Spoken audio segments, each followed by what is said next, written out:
दोस्तों, आज का टॉपिक है सौतेली माँ। एक नगर में कोई मनुष्य रहता था। कुछ समय के बाद उसकी पत्नी मर गई। उसकी लड़की का नाम टॉम था। एक दिन उसने दूसरा विवाह कर लिया। उसकी सौतेली माँ बालिका से स्नेह नहीं करती थी। पूरे दिन काम करके भूखी बालिका सो जाती थी। सौतेली माँ की भी एक कन्या थी जिसका नाम काम था। कुछ दिनों के बाद उसके पिता की भी मृत्यु हो गई।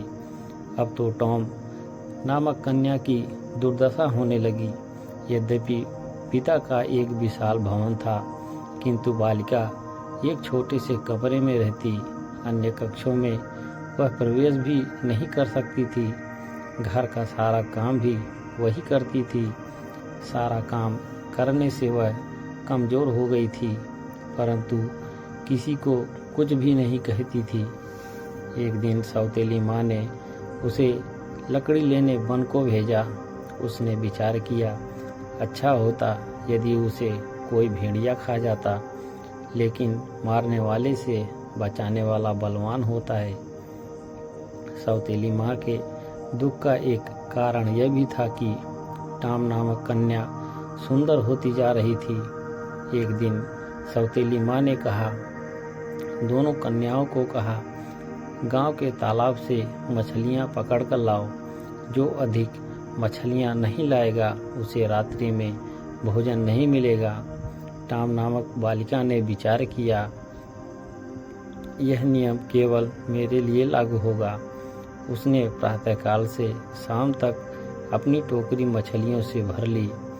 भरी हुई टोकरी देखकर काम नामक बालिका ने कहा, हे बहन, तेरे मुख पर धूल लगी है, इस सरोवर में स्नान क्यों नहीं कर लेती। जब टॉम स्नान करने लगी तब काम उसकी मछलियों से भरी टोकरी लेकर घर की ओर चल पड़ी। टॉम विलाप करने लगी। कुछ समय बाद सरोवर से एक जलपरी निकली। उसने विलाप का कारण पूछा। बालिका ने सारा वृतांत कह सुनाया। जलपरी ने कहा, हे पुत्री, शोक मत कर। तेरी टोकरी में मैंने सुनहरी मछली डाल दी है। तू उसे अपने घर के पास वाले कुएं में डाल दे। वह तुम्हारी मन की इच्छा पूर्ण करेगी। उसने वैसा ही किया। वह मछली प्रतिदिन उसके साथ बातें करती थी। सौतेली माँ को शक हुआ। उसने टॉम नामक बालिका को एक दिन बाहर भेज दिया। सौतेली माँ ने उस मछली को कुएं से निकाला और उसे खा गई। शाम को टॉम कुएं के पास आई और मछली को पुकारा, परंतु कोई उत्तर ना मिला। वह करुण विलाप करने लगी। तब जलपरी ने कहा, शोक मत कर, मछली की हड्डियों को अपने कमरे में गाड़ दे। टॉम नामक कन्या ने वैसा ही किया। उस समय उसे एक सुंदर साड़ी मिली। दूसरे दिन उत्सव था। सौतेली माँ ने चावल और चने मिलाकर टॉम नामक कन्या को कहा, तू इन चावलों में से चनों को अलग कर। ऐसा कहकर सौतेली माँ अपनी लड़की के साथ मेला देखने चली गई। आंसू बहाती हुई कन्या ने विचार किया, मैं साड़ी पहनकर मेले में कैसे जाऊंगी। उसी समय हजारों चिड़ियाएं वहां आ गई। क्षण भर में ही चावलों में से चने को अलग कर दिया। वह शीघ्र ही साड़ी और जूते पहनकर राजकुमारी की तरह मेले में पहुंची। उसे आई देखकर काम नामक बालिका ने माँ के कान में कहा, यह बालिका जो राजकुमारी जैसी लग रही है, क्या यही टॉम है। सौतेली माँ को देखकर टॉम नामक बालिका भय के कारण भागने लगी। उसका एक जूता वहीं गिर गया। एक राजपुत्र उस जूते को देखकर मोहित हो गया तथा उसने सैनिकों को आदेश दिया, कुमारी को राजभवन में लाओ। सैनिक ढूंढकर उसे वहां ले आए। सुंदरी बालिका को देखकर राजपुत्र ने उसे महारानी बना दिया। यह देखकर सौतेली माँ बहुत दुखी हुई।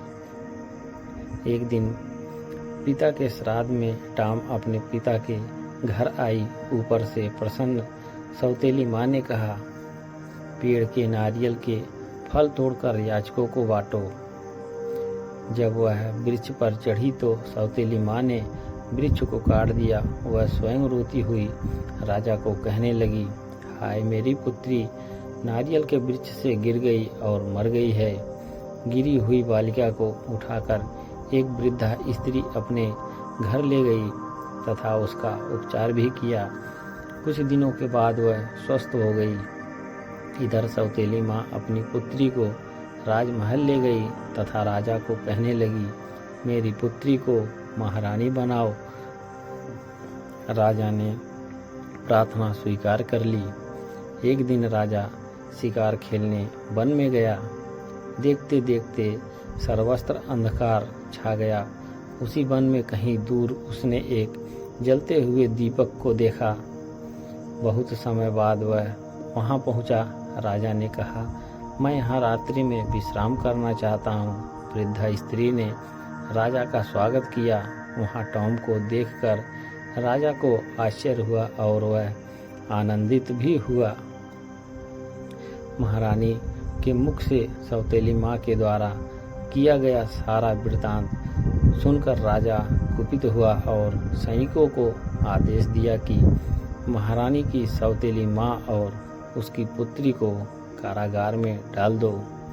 कारागार में पड़ी सौतेली माँ ने विचार किया, भगवान के घर देर है अंधेर नहीं। दोस्तों, कहानी अच्छी लगी हो तो हमारे YouTube चैनल को लाइक और सब्सक्राइब करें। आप सभी का धन्यवाद।